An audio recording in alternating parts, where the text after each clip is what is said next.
Assalamualaikum warahmatullahi wabarakatuh. Waalaikumsalam warahmatullahi wabarakatuh. Yang terhormat Ibu Kepala Sekolah TK Aisyah 16 Purwokerto, yang kami hormati teman-teman sejawat TK Aisyah 16 Purwokerto. Alhamdulillah, puji syukur senantiasa kita panjatkan kehadirat Allah Subhanahu wa Ta'ala atas segala nikmatnya, sehingga pada siang hari ini kita bisa berkumpul di sini dalam keadaan bahagia. Sholawat dan salam senantiasa kita curahkan kepada tauladan kita Nabi Agung Muhammad Sallallahu Alaihi Wasallam beserta para keluarganya, para sahabatnya, dan para pengikutnya. Mohon izin saya selaku MC untuk membacakan susunan acara pada hari ini, yaitu diseminasi RTL pembelajaran berbasis proyek hari Selasa tanggal 26 November 2024 di TK Aisyah 16 Purwokerto. Adapun susunan acaranya, yang pertama adalah pembukaan, yang kedua sambutan dari kepala sekolah, yang ketiga pelaksanaan diseminasi PKK PJOK oleh Ibu Sumarsih SPD AU, yang keempat penutup. Untuk menyingkat waktu, karena waktunya sudah siang, marilah kita bersama-sama buka acara pada siang hari ini dengan melafalkan basmalah. Bismillahirrahmanirrahim. Acara yang kedua, sambutan dari Kepala Sekolah TK Aisyah 16 Purwokerto oleh Ibu Eka Listiarini SPD AU. Kepada beliau disilakan.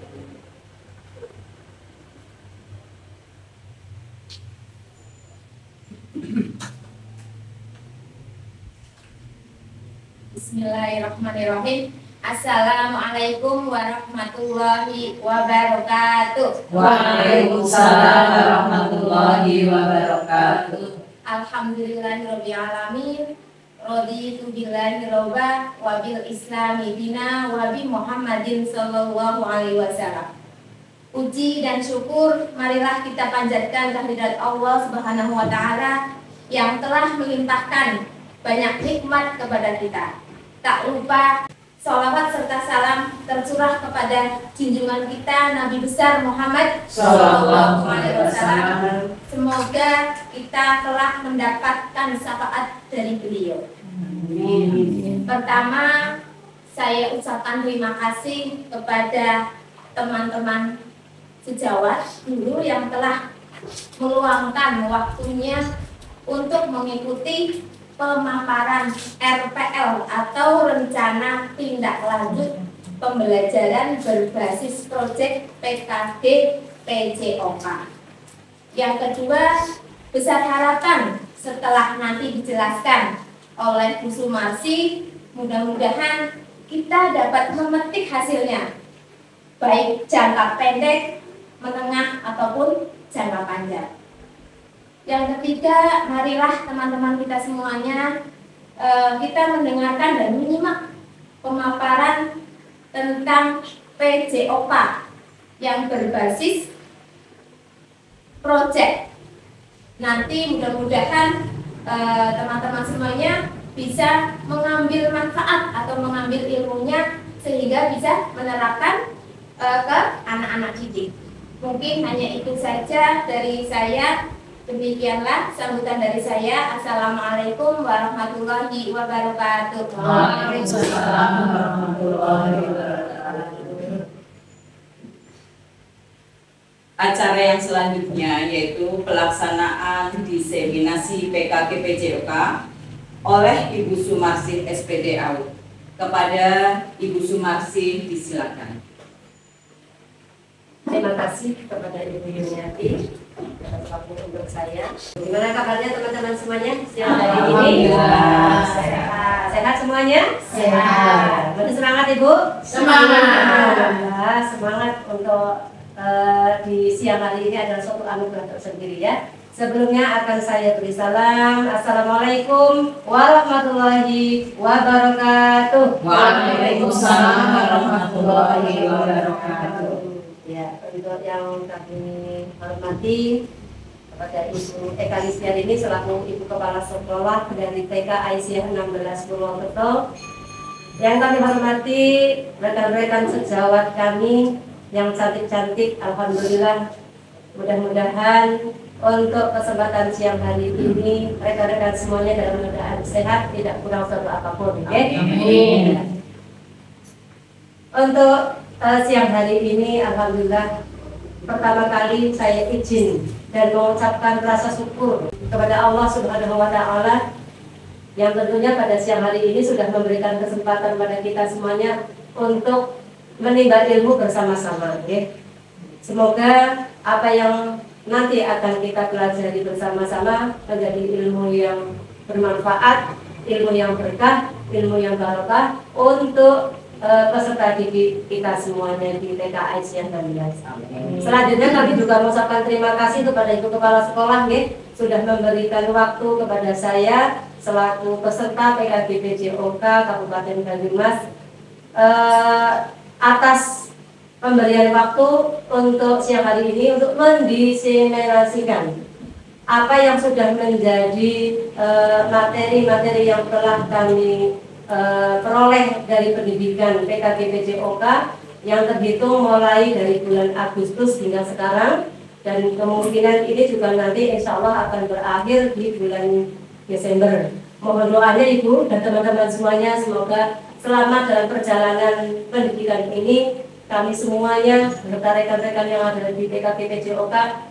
akan selalu mendapatkan kesehatan dan bisa untuk menularkan ilmu yang nanti akan ditularkan kepada anak dan teman-teman semuanya. Amin. Ya.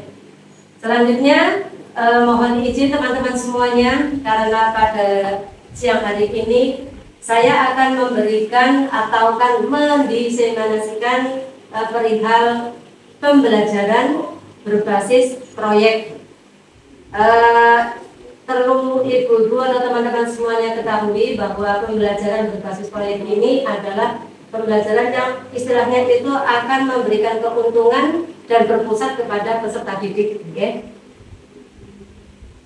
Mohon izin untuk membacakan materi yang sudah saya persembahkan untuk teman-teman semuanya. Di sini akan kami beri judul RTL 2 pembelajaran berbasis proyek dengan mengambil judul yaitu petualangan di dunia hewan.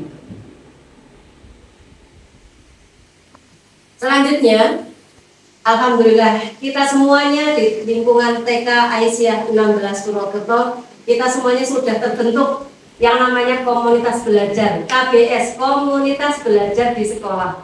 Dan itu sama sinonim dengan yang namanya kombel atau KBS sinonim dengan kombel, ya. Komprak kita namakan karena komunitas praktisi di TK Aisyah 16 itu sama sinonim, ya.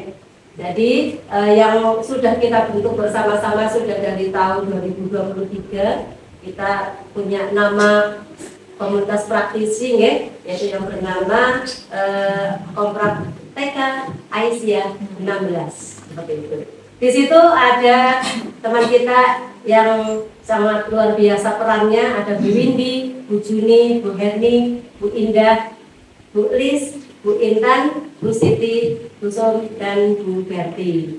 Ada 9 orang, alhamdulillah itu yang ada di lingkungan TK Aisyah 16 Purwokerto. Teman-teman semuanya, mohon izin untuk kesempatan siang hari ini, sebelum kami memaparkan lebih banyak, kami akan menerangkan tentang latar belakang, okay? Latar belakang pembuatan pembelajaran berbasis proyek.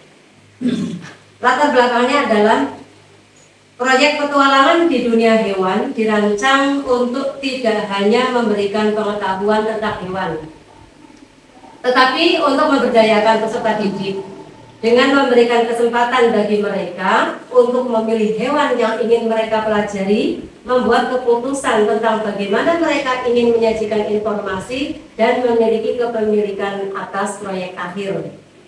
Nah, karena kita selaku pendidik, selaku guru, itu kita tidak akan otoriter atau menguasai bahwa pembelajaran yang harus kita laksanakan harus manut sama guru, itu tidak. Tapi kita akan berkolaborasi dengan anak-anak ya.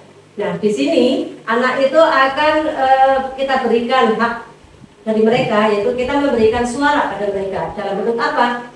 Suara itu adalah mendorong siswa untuk mengekspresikan minat dan perspektif mereka tentang dunia hewan.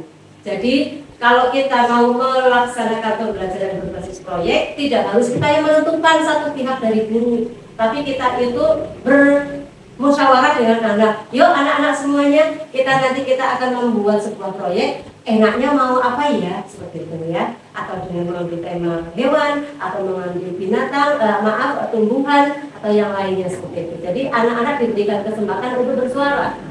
Oke. Ini merupakan juga yang namanya pembelajaran berdiferensiasi. Jadi pembelajaran berdiferensiasi itu ada 3, yaitu voice, choice, dan ownership. Voice itu suara, choice itu pilihan, dan ownership itu adalah kepemilikan. Jadi setelah anak misalkan kita sudah berikan kesempatan untuk bermusyawarah dengan kita, mereka bersuara, mereka mengusulkan sesuatu. Oh iya Bu, aku kepengen yang ini, kita belajar ini yuk, membuat apa yuk, kayak gitu. Aku kepengen belajar tentang hewan Bu, yang ini semut, aku kepengen yang gajah, boleh seperti itu. Jadi kita tentukan dan kita musyawarahkan dengan anak. Untuk selanjutnya, dengan pilihan, siswa diberikan kebebasan untuk memilih cara mereka belajar, membuat buku cerita atau pentas drama. Nah, karena kita sudah dalam topik yang kita ambil ini adalah berpetualang di dunia hewan, kita nanti hasil akhirnya produk akhirnya itu kita ingin sekali untuk membuat misalkan atau pentas drama atau buku cerita. Kita tawarkan juga kepada anak-anak.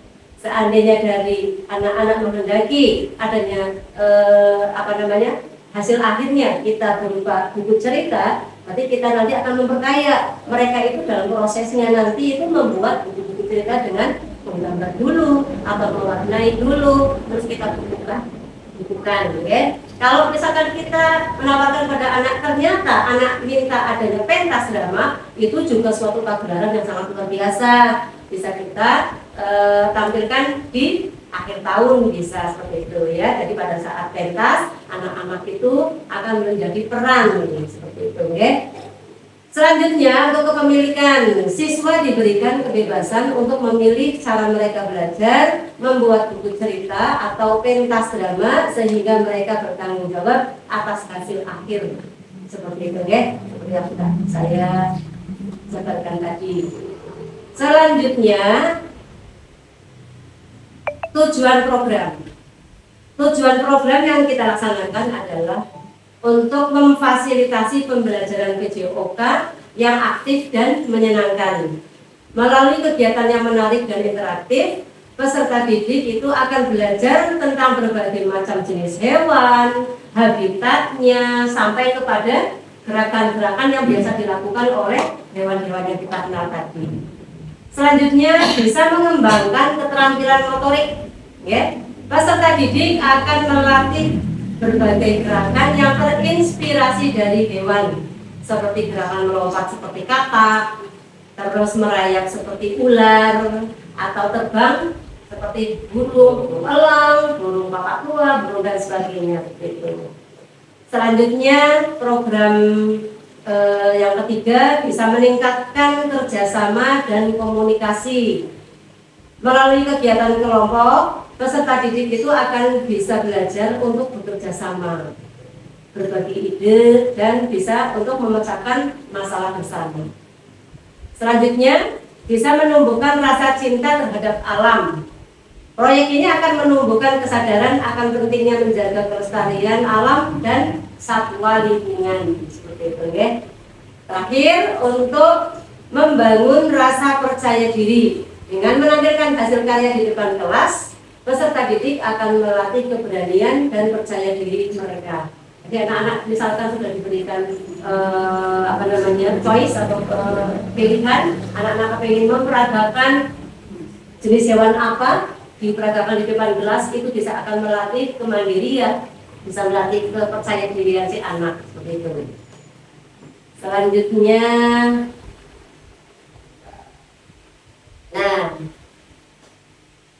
ada capaian, langkah-langkah dan hasil yang diharapkan untuk tiap tujuan, ya.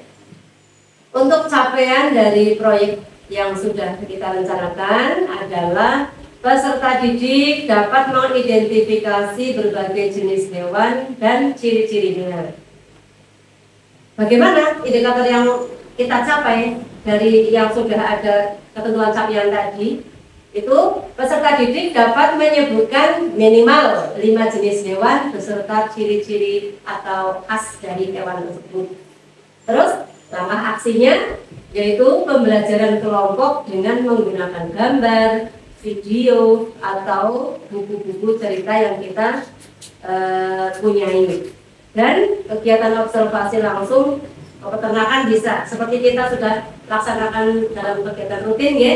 Kita biasanya ke fakultas peternakan, kalau kita ngajak anak-anak juga berjalan di lingkungan sekitar yang punya ternak, itu juga akan menimbulkan pembelajaran langsung untuk kepada anak-anak. Selanjutnya capaian yang kedua adalah peserta didik dapat menirukan gerakan hewan dengan tepat. Indikator ketercapaiannya adalah peserta didik dapat melakukan gerakan hewan seperti berjalan, melompat, berlari, atau menggelantung dan sebagainya ya. Terus langkah aksinya yaitu pembelajaran kelompok dengan menggunakan gambar, video atau buku cerita. Kegiatan observasi langsung ke peternakan juga bisa. Terus untuk capaian yang ketiga yaitu peserta didik dapat bekerja sama dalam kelompok untuk menyelesaikan tugas. Nah, di sini indikator ketercapaiannya adalah peserta didik dapat berbagi tugas, saling membantu dan memberikan masukan kepada anggota kelompok satu dengan kelompok yang lain. Seandainya nanti dalam satu kelompok diberikan peran, ini sebagai nanti yang kamu menjadi semutnya ya, kamu yang menjadi kataknya ya. Nanti antara semut, katak bisa digunakan untuk kelompok kolaborasi seperti itu. Sebagai langkah aksinya yaitu pembagian kelompok yang heterogen, penetapan peran dan tanggung jawab masing-masing anggota. Dan yang ketiga adalah evaluasi kerja kelompok secara berkala. Ya, selanjutnya kita akan menuju ke struktur program dan mitra dalam komunitas belajar ya. Program ini dirancang sebagai kegiatan bentuk intrakurikuler ya. Karena kita laksanakan pada saat di jam-jam pembelajaran, jadi kita gunakan untuk memberdayakan potensi anak yang sudah dimiliki. Kita gali bersama, kita mewujudkan untuk anak-anak bisa mengaktualisasikan diri. Jadi ini merupakan kegiatan intrakurikuler yang menarik dan bermakna bagi peserta didik. Untuk skala dan target dari populasi adalah kelas ini bisa digunakan sebagai tindakan kelas ya untuk semua umur, baik nanti proyeknya itu bisa dilaksanakan oleh anak-anak usia kelas A atau yang usia 4-5 tahun dan juga yang di kelas B usia 5-6 tahun.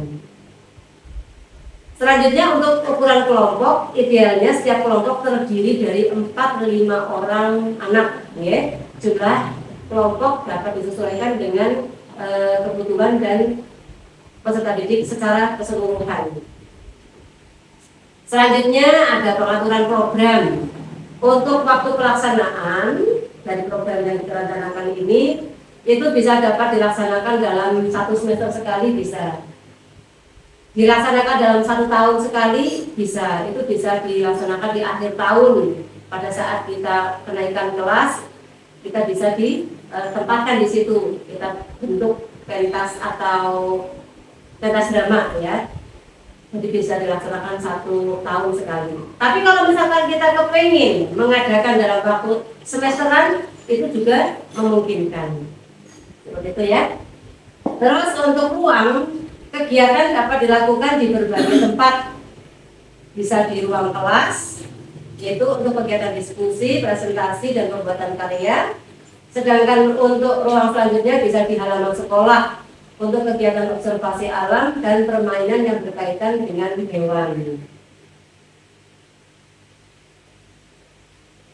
Ya, untuk selanjutnya di sini ada pernyataan tentang kapasitas yang dimiliki kelas atau sekolah. Jadi yang namanya sekolah kita mempunyai aset-aset yang cukup lumayan banyak ya. Jadi kita gunakan potensi-potensi yang ada. Dengan menerapkan aset based thinking, dengan proyek petualangan di dunia hewan, itu tidak hanya akan berhasil, tapi juga akan memberikan dampak yang positif bagi seluruh komunitas di sekolah. Komunitas di sekolah itu siapa saja Bu? Ada siapa saja? Guru, ya, wali murid, ya. Ada murid, ada wali murid, ada komite, yayasan, ada guru, ya kan? Ya, itu adalah aset-aset yang kita miliki. Aset alam pun juga itu termasuk. Kita itu alam kita, yang potensi kita itu ada di seperti dekat dengan lingkungan universitas. Itu adalah hal yang sangat menguntungkan bagi kita. Karena itu kita bisa untuk memberdayakan yang namanya potensi-potensi alam dekat dengan sungai, dekat dengan lingkungan universitas, itu adalah sumber daya yang bisa dipakai untuk pembelajaran. Dan itu sifatnya bisa untuk pembelajaran langsung dengan anak. Selanjutnya ada rencana evaluasi ya. Rencana evaluasi ini ada beberapa alat pengumpulan data yang dapat digunakan. Di antaranya ada 4 yang akan digunakan, yaitu angket atau kuesioner. Untuk peserta didik, pertanyaan dalam angket dapat mencakup tingkat pemahaman materi, kesukaan terhadap kegiatan, kesulitan yang dihadapi, dan saran untuk perbaikan. Untuk guru, angket untuk guru berisi pertanyaan mengenai keberhasilan program dalam mencapai tujuan pembelajaran, kendala yang dihadapi, dan sarana untuk perbaikan. Yang ketiga, untuk orang tua juga bisa ini. Angket untuk orang tua berisi pertanyaan mengenai perubahan sikap dan perilaku anak setelah mengikuti program, serta tingkat keterlibatan orang tua dalam program. Jadi dengan adanya kuesioner yang kita tujukan kepada 3 tujuan tersebut, anak, guru, dan orang tua, itu kita bisa menggali potensi dari situ. Keberhasilannya bisa diukur dari situ, seperti itu ya. Selanjutnya, untuk pengumpulan data yang digunakan, yang kedua adalah observasi. Observasi ini, guru bisa untuk melakukan observasi langsung, pengamatan langsung ya, kepada peserta didik selama kegiatan berlangsung untuk melihat tingkat keterlibatan, interaksi sosial, dan perkembangan keterampilan. Sedangkan untuk pengambilan data selanjutnya bisa melalui dokumentasi, pengambilan dengan video bisa berupa foto, video, atau karya peserta didik dapat digunakan sebagai bukti fisik atas keberhasilan program yang kita rencanakan. Jadi kalau misalkan kita besok akan melaksanakan pentas drama, kita fotokan, kita videokan, di video itu bisa dijadikan file, terus nanti itu menjadi bukti fisik ya. Selanjutnya yang terakhir adalah dengan cara wawancara. Wawancara mendalam dapat dilakukan dengan beberapa peserta didik atau orang tua untuk menggali informasi lebih lanjut mengenai pengalaman mereka. Jadi setelah kita besok misalkan sudah selesai melaksanakan proyek tersebut, kita bisa menggali ya, bisa menggali kepada orang tua dengan cara wawancara. Kira-kira dengan proyek yang sudah kita laksanakan, menurut Bapak Ibu seperti apa? Nah, dari seperti itu kita bisa merekam, kita bisa melihat keberhasilan atau ketidakberhasilan yang kita laksanakan.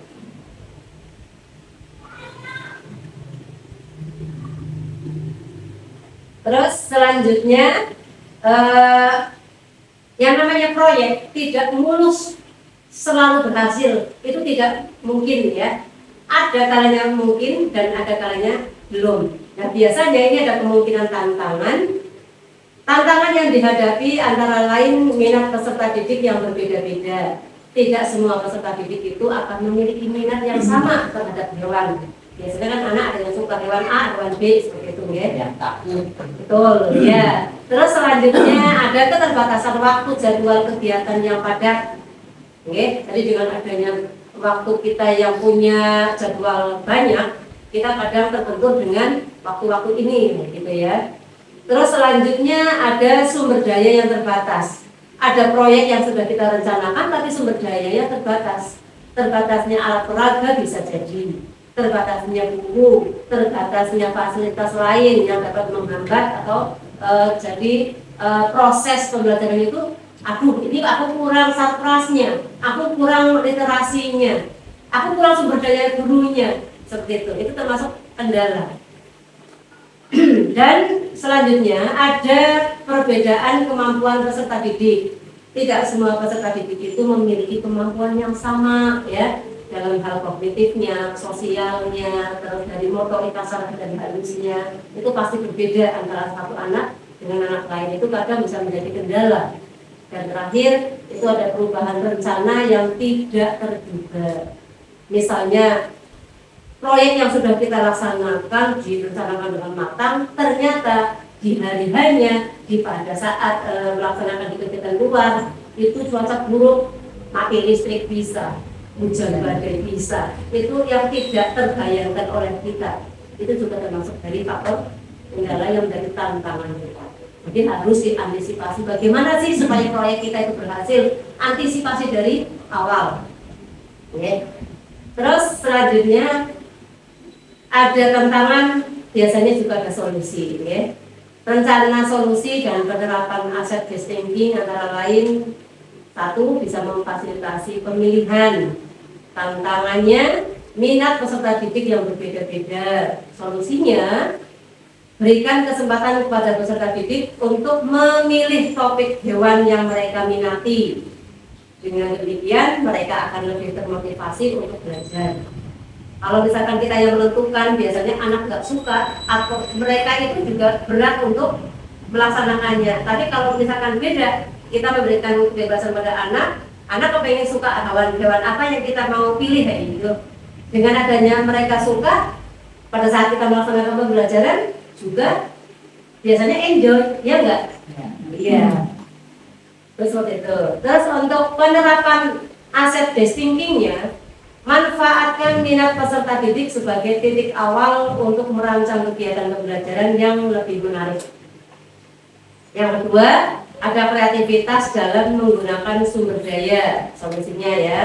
Jadi kita pasti punya kreativitas, entah itu dari guru atau dari anak dan dari komunitas sekolah yang lain.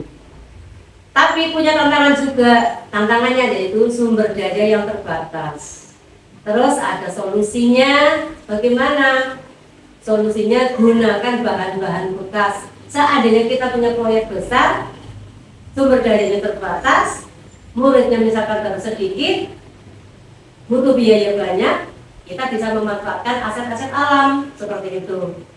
Jadi seperti misalkan untuk mengambil bahan-bahan bekas atau bahan-bahan alam untuk membuat alat peraganya. Jadi itu bisa membantu ya Bu ya, teman-teman semuanya. Terus melibatkan orang tua juga untuk membantu menyediakan bahan-bahan yang dibutuhkan. Seperti kita sudah laksanakan ini, kita juga sudah melibatkan orang tua untuk kayak semacam lospat, kita sudah sejauh ini sudah bisa mengumpulkan yang cukup banyak ya. Itu adalah bukti dari keterlibatan orang tua dan ada solusinya seperti itu. Tidak harus mainan itu harus beli, tapi kita memanfaatkan barang-barang bekas yang masih bisa bernilai guna.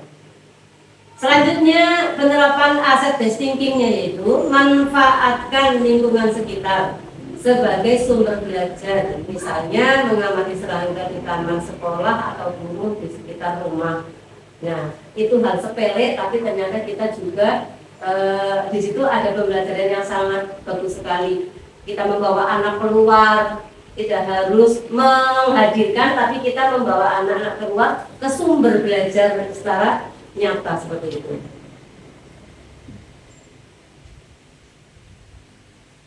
Dan selanjutnya untuk diseminasi dari saya ini sudah hampir di penghujung, karena pembelajaran berbasis proyek dengan petualangan di dunia hewan diharapkan dapat meningkatkan keterampilan fisiknya anak, keterampilan kognitifnya anak, terus seninya anak juga di situ juga muncul ya. Jadi untuk itu pembelajaran yang berpusat pada siswa ini memberikan kesempatan untuk mengembangkan segala potensi dan kreativitas anak. Kita sebagai guru, kita sebagai pendidik, kita sebagai mediator dan fasilitator, kita harus berani untuk menghadapi tantangan-tantangan, punya cita-cita tinggi, tantangannya banyak. Kita sebagai pendidik harus bisa untuk memberikan solusi, dan solusinya tidak harus beli, tidak harus mahal, tapi kita bisa memanfaatkan yang ada di sekitar kita, seperti itu. Demikian pemaparan dari saya selaku peserta PKK PJOK yang telah mendiseminasikan pembelajaran berbasis proyek dengan mengambil topik yaitu petualangan di dunia hewan. Mudah-mudahan apa yang saya diseminasikan ini bisa membawa manfaat untuk teman-teman semuanya, dan nanti pada saatnya kita melaksanakan proyek kita bisa bekerja sama, berkolaborasi sehingga bisa menghasilkan pembelajaran yang nantinya akan mengasihkan, menyenangkan bagi anak dan bisa diterapkan secara berjenjang, bisa di tahun ini, tahun depan dan seterusnya seperti itu. Kurang lebihnya demikian yang saya paparkan. Ada kurang dan lebihnya saya mohon maaf yang setulus-tulusnya. Terima kasih. Assalamualaikum warahmatullahi wabarakatuh. Waalaikumsalam warahmatullahi wabarakatuh. Terima kasih kepada Ibu Sum yang telah memaparkan PKK PJOK yang sepertinya kalau kita laksanakan akan sangat menyenangkan. Ibu, gimana tadi? Mudeng apa punya? Insya Allah mudeng lah ya. Karena waktu yang sudah siang, acara ini akan kita tutup. Tapi sebelum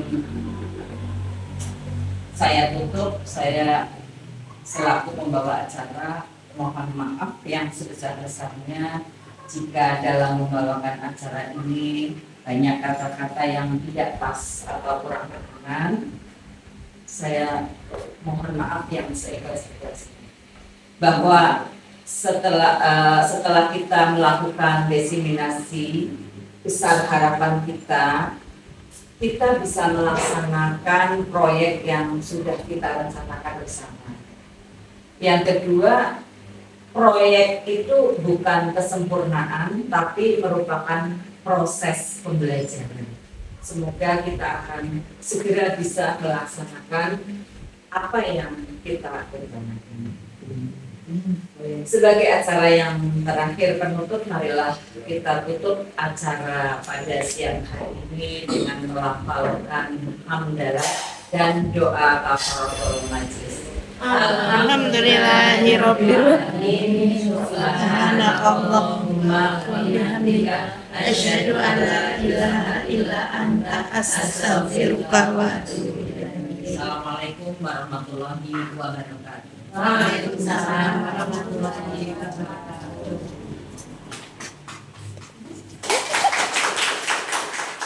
Yes.